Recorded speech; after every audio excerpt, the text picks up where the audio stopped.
Krishna, the Supreme Personality of Godhead, by A.C. Bhaktivedanta Swami, Prabhupāda. Chapter 12. The Killing of the Aghāsura Demon. Once the Lord desired to go early in the morning with all his cowherd boyfriends to the forest, where they were to assemble together and take lunch. As soon as he got up from bed, he blew a buffalo horn and called all his friends together. Keeping the calves before them, they started for the forest. In this way, Lord Krishna assembled thousands of his boyfriends. They were each equipped with a stick, flute, and horn, as well as lunch bag, and each of them was taking care of thousands of calves. All the boys appeared very jolly and happy in that excursion. Each and every one of them was attentive for his personal calves. The boys were fully decorated with various kinds of golden ornaments, and out of sporting propensities they began to pick up flowers, leaves, twigs, peacock feathers, and red clay from different places in the forest, and they began to dress themselves in different ways. While passing through the forest, one boy stole another boy's lunch package and passed it to a third. And when the boy whose lunch package was stolen came to know of it, he tried to take it back. But one threw it to another boy. This sportive playing went on amongst the boys as childhood pastimes. When Lord Krishna went ahead to a distant place in order to see some specific scenery, the boys behind him tried to run to catch up and be the first to touch him. So there was a great competition. One would say, "I will go there and touch Krishna." And another would say, "Oh, you cannot go. I'll touch Krishna first." Some of them played on their flutes or vibrated bugles made of buffalo horn. Some of them gladly followed the peacocks and imitated the onomatopoetic sounds of the cuckoo. While the birds were flying in the sky, the boys ran after the birds' shadows along the ground and tried to follow their exact courses. Some of them went to the monkeys and silently sat down by them, and some of them imitated the dancing of the peacocks. Some of them caught the tails of the monkeys and played with them, and when the monkeys jumped in a tree, the boys also followed. When a monkey showed its face and teeth, a boy imitated and showed his teeth to the monkey. Some of the boys played with the frogs on the bank of the Yamuna, and when, out of fear, the frogs jumped in the water, the boys immediately dove in after them, and they would come out of the water when they saw their own shadows and stand imitating, making caricatures and laughing. They would also go to an empty well and make loud sounds, and when the echo came back, they would call it ill names and laugh. As stated personally by the Supreme Personality of Godhead in the Bhagavad Gita, he is realized proportionately by transcendentalists as Brahman, Paramatma, and the Supreme Personality of Godhead. Here, in confirmation of the same statement, Lord Krishna, who awards the impersonalist Brahman realization by his bodily effulgence, also gives pleasure to the devotees as the Supreme Personality of Godhead. Those who are under the spell of external energy, Maya, take him only as a beautiful child. Yet he gave full transcendental pleasure to the cowherd boys who played with him. Only after accumulating heaps of pious activities, those boys were promoted to personally associate with the Supreme Personality of Godhead. Who can estimate the transcendental fortune of the residents of Vrindavan? They were personally visualizing the Supreme Personality of Godhead face to face, he whom many yogis cannot find even after undergoing severe austerities, although he is sitting within the heart. This is also confirmed in the Brahma Samhita. One may search for Krishna, the Supreme Personality of Godhead, through the pages of the Vedas and Upanishads. But if one is fortunate enough to associate with a devotee, he can see the Supreme Personality of Godhead face to face. After accumulating pious activities in many, many previous lives, cowherd boys were seeing Krishna face to face and playing with him as friends. They could not understand that Krishna is the Supreme Personality of Godhead, but they were playing as intimate friends with intense love for him. When Lord Krishna was enjoying his childhood pastimes with his boyfriends, one Aghāsura demon became very impatient. He was unable to see Krishna playing, so he appeared before the boys intending to kill them all. This Aghāsura was so dangerous that even the denizens of heaven were afraid of him. Although the denizens of heaven drank nectar daily to prolong their lives, They were afraid of this Aghāsura and were wondering, when will this demon be killed? The denizens used to drink nectar to become immortal, but actually they were not confident of their immortality. On the other hand, the boys who were playing with Krishna had no fear of the demons. They were free of fear. Any material arrangement for protecting oneself from death is always unsure. But if one is in Krishna consciousness, then immortality is confidently assured. The demon Aghāsura appeared before Krishna and his friends. Aghāsura happened to be the younger brother of Putana and Bakasura, and he thought, "Krishna has killed my brother and sister. Now I shall kill him, along with all his friends and calves." Aghāsura was instigated by Kamsa, so he had come with determination. Aghāsura also began to think that when he would offer grains and water in memory of his brother and kill Krishna and all the cowherd boys, then automatically all the inhabitants of Vrindavan would die. Generally, for the householders, the children are the life and breath force. When all the children die, then naturally the parents also die on account of strong affection for them. Aghāsura, thus deciding to kill all the inhabitants of Vrindavan, expanded himself by the yogic city called Mahima. The demons are generally expert in achieving almost all kinds of mystic powers. In the yoga system, by the perfection called Mahima Siddhi, one can expand himself as he desires. The demon Aghāsura expanded himself up to 8 miles and assumed the shape of a very fat serpent. Having attained this wonderful body, he stretched his mouth open just like a mountain cave. Desiring to swallow all the boys at once, including Krishna and Balaram, he sat on the path. The demon, in the shape of a big fat serpent, expanded his lips from land to sky. His lower lip was touching the ground, and his upper lip was touching the clouds. His jaws appeared like a big mountain cave, without limitation, and his teeth appeared just like mountain summits. His tongue appeared to be a broad traffic way, and he was breathing just like a hurricane. The fire of his eyes was blazing. At first the boys thought that the demon was a statue, but after examining it, they saw that it was more like a big serpent lying down in the road and widening his mouth. The boys began to talk among themselves. This figure appears to be a great animal, and he is sitting in such a posture just to swallow us all. Just see, is it not a big snake that has widened his mouth to eat all of us? One of them said, "Yes, what you say is true.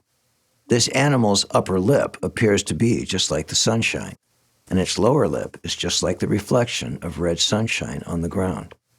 Dear friends, just look to the right and left-hand side of the mouth of the animal. Its mouth appears to be like a big mountain cave, and its height cannot be estimated. The chin is also raised just like a mountain summit. That long highway appears to be its tongue, and inside the mouth it is as dark as in a mountain cave. The hot wind that is blowing like a hurricane is his breathing, and the fishy bad smell coming out from his mouth is the smell of his intestines." Then they further consulted among themselves. If we all at one time entered into the mouth of this great serpent, how could it possibly swallow all of us? And even if it were to swallow all of us at once, it could not swallow Krishna. Krishna will immediately kill him, as he did Bakasura. Talking in this way, all the boys looked at the beautiful lotus-like face of Krishna, and they began to clap and smile. And so they marched forward and entered the mouth of the gigantic serpent. Meanwhile, Krishna, who is the supersoul within everyone's heart, could understand that the big statuesque figure was a demon. While he was planning how to stop the destruction of his intimate friends, all the boys, along with their cows and calves, entered the mouth of the serpent. But Krishna did not enter. The demon was awaiting Krishna's entrance, and he was thinking, "Everyone has entered except Krishna, who has killed my brothers and sisters. Krishna is the assurance of safety to everyone." But when he saw that his friends were already out of his hands and were lying within the belly of a great serpent, he became momentarily aggrieved. He was also struck with wonder how the external energy works so wonderfully. He then began to consider how the demon should be killed and how he could save the boys and calves. Although there was no factual concern on Krishna's part, he was thinking like that. Finally, after some deliberation, he also entered the mouth of the demon.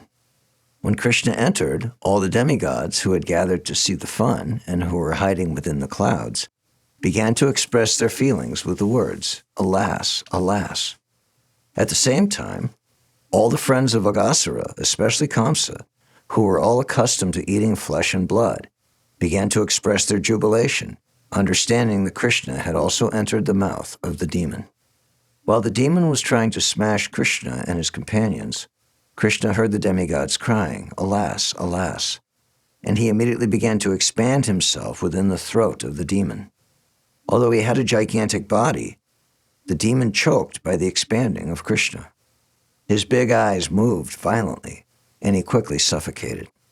His life air could not come out from any source, and ultimately it burst out of a hole in the upper part of his skull. Thus his life air passed off. After the demon dropped dead, Krishna, with his transcendental glance alone, brought all the boys and calves back to consciousness and came with them out of the mouth of the demon. While Krishna was within the mouth of Aghāsura, the demon's spirit soul came out like a dazzling light, illuminating all directions, and waited in the sky. As soon as Krishna with his calves and friends came out of the mouth of the demon, that glittering effulgent light immediately merged into the body of Krishna within the vision of all the demigods. The demigods became overwhelmed with joy and began to shower flowers on the Supreme Personality of Godhead, Krishna, and thus they worshipped him. The denizens of heaven began to dance in jubilation, and the denizens in Gandharva-loka began to offer various kinds of prayers. Drummers began to beat drums in jubilation. The Brahmins began to recite Vedic hymns, and all the devotees of the Lord began to chant the words, Jai, Jai. All glories to the Supreme Personality of Godhead. When Lord Brahma heard those auspicious vibrations, which sounded throughout the higher planetary system, he immediately came down to see what had happened.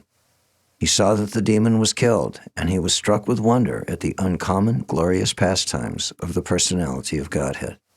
The gigantic mouth of the demon remained in an open position for many days, and gradually dried up.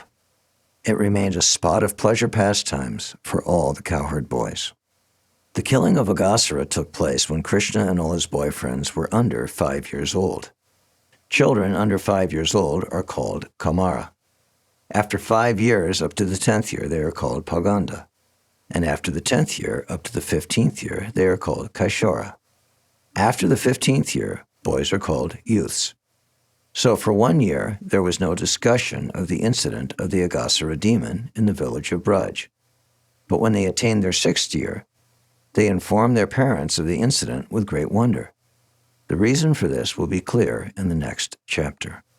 For Sri Krishna, the Supreme Personality of Godhead, who is far greater than such demigods as Lord Brahma, it is not at all difficult to award one the opportunity of merging with his eternal body. This he awarded to Aghāsura. Aghāsura was certainly the most sinful living entity, and it is not possible for the sinful to merge into the existence of the Absolute Truth.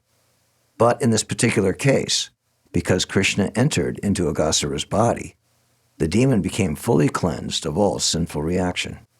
Persons constantly thinking of the eternal form of the Lord in the shape of the deity or in the shape of a mental form are awarded the transcendental goal of entering into the kingdom of God and associating with the Supreme Personality of Godhead. So we can just imagine the elevated position of someone like Aghāsura, into whose body the Supreme Personality of Godhead, Krishna, personally entered. Great sages, meditators, and devotees constantly keep the form of the Lord within the heart, or they see the deity form of the Lord in the temples. In that way, they become liberated from all material contamination, and at the end of the body enter into the kingdom of God. This perfection is possible simply by keeping the form of the Lord within the mind. But in the case of Aghāsura, the Supreme Personality of Godhead personally entered. Aghāsura's position was therefore greater than the ordinary devotees or the greatest yogis. Maharaj Pariksit, who was engaged in hearing the transcendental pastimes of Lord Krishna, who saved the life of Maharaj Pariksit while he was in the womb of his mother, became more and more interested to hear about him. And thus he questioned the sage Shukadeva Goswami, who was reciting Śrīmad-Bhāgavatam before the king. King Parikshit was a bit astonished to understand that the killing of the Aghāsura demon was not discussed for 1 year, until after the boys attained the Paganda age. Maharaj Parikshit was very inquisitive to learn this, for he was sure that such an incident was due to the working of Krishna's different energies.